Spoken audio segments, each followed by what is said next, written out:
statesmen and diplomats worked to prevent other great powers from aligning as a bloc against the U.S. The idea was pretty straightforward. You might be able to beat one strong country, but if a couple of strong countries ever got together, you would lose. This is why Richard Nixon went to China, to make sure the Chinese government didn't align with Brezhnev, with the Russians. Donald Trump understood this very clearly.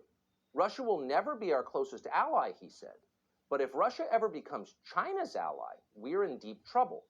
The combination of natural resources, military and economic power, and sheer population would make the Russian-Chinese alliance the most powerful force in the world.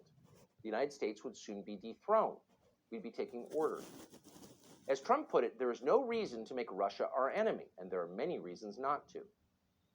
It was a sound case, but official Washington ignored him. Their response shouted in unison, "Shut up, Putin stooge!" And then they set about trying to provoke a war with Russia. Now they have succeeded. But the war we're fighting in Ukraine is not against Russia alone, but also against Russia's newest ally, the People's Republic of China. What Donald Trump predicted has happened, and in the worst way. If the war in Ukraine continues, we will lose no matter how it ends. The world order is being reshuffled as we watch, and by the time it's over, the U.S. will no longer be at the top of the deck. That is very obvious to the rest of the world. But what's fascinating is how few Americans seem to understand what's happening or its consequences. But how would they know? No one in American politics or media will tell them the truth. Since the first hours after the invasion, Americans have been fed a steady diet of increasingly absurd lies about Ukraine. Google and Facebook have joined with the Biden administration to censor any factual information that contradicts the official storyline. It's dystopian. Joe Biden's first remarks about the war gave no hint that we would be sending advanced weapons systems and American military advisors to Ukraine, then supporting the entire Ukrainian government and its pension system with hundreds of billions of U.S. tax dollars. No, Joe Biden mentioned only sanctions, which are free. Sanctions he suggested would be enough. Here is Joe Biden a year ago today. The Russian military has begun a brutal assault on the people of Ukraine.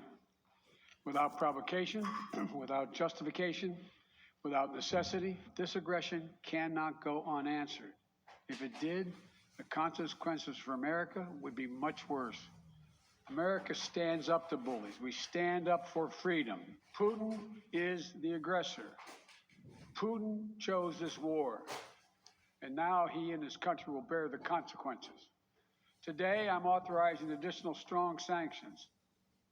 Strong sanctions, that'll do it.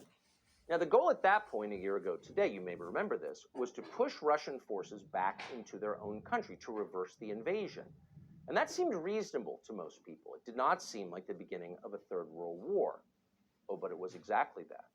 And by December, Lindsey Graham was confident enough to say so out loud. Here he is.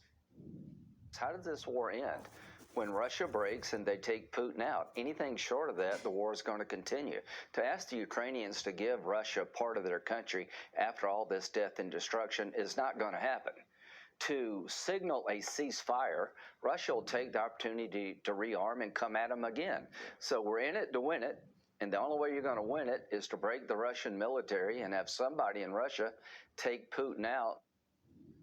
So we're going to, says Lindsey Graham confidently, continue pouring billions into Ukraine until they, quote, take Putin out. Does Putin know this?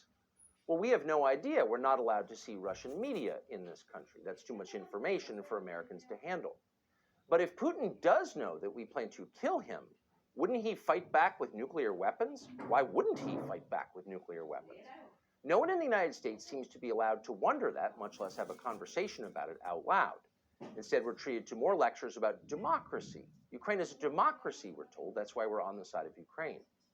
The problem is that is a lie. Ukraine is not a democracy. Ukraine is a corrupt one-party state. Ukraine has none of the freedoms that define democratic governance. Freedom of speech, freedom of the press, freedom of assembly, freedom of religion.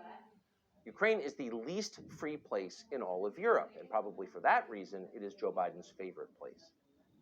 So for those who understand what is actually happening and what Ukraine is actually like, it is very frustrating to watch Biden say this again and again. It is galling to be lectured about democracy by a man who took power in an election so sketchy that many Americans don't believe it was even real. Joe Biden has never had the majority of American support for a single day of the Ukraine war.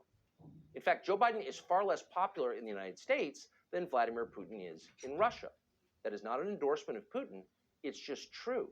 And it says everything about Joe Biden's tenuous legitimacy. Democracy? Please. We're adults. Stop lying to us. So what happens next in this war? Well, according to our elderly Treasury Secretary, Janet Yellen, the war in Ukraine will go on forever, and so will our support for Zelensky.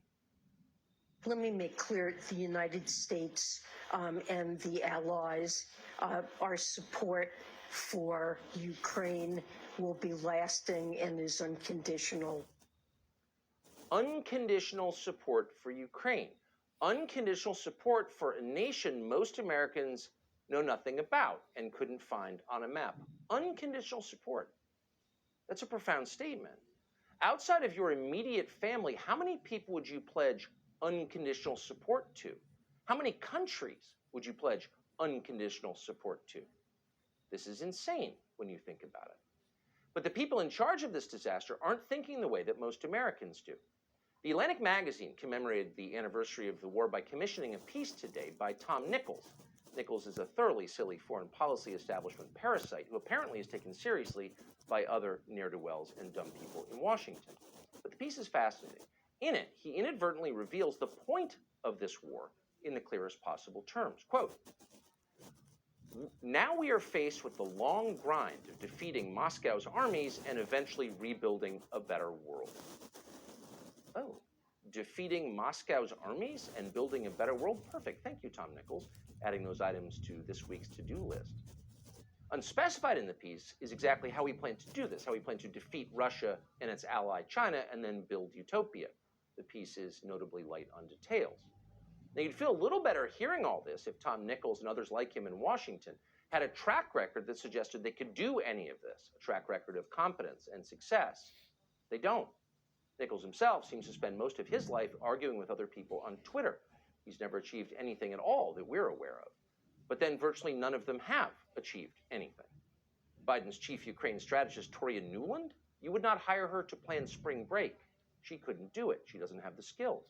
Now, these very same people, these demonstrably incompetent people, say they plan to rebuild a better world. All right, that seems ambitious. How about starting with Baltimore? Before moving on to total global transformation, shouldn't we fix the biggest city in Maryland first?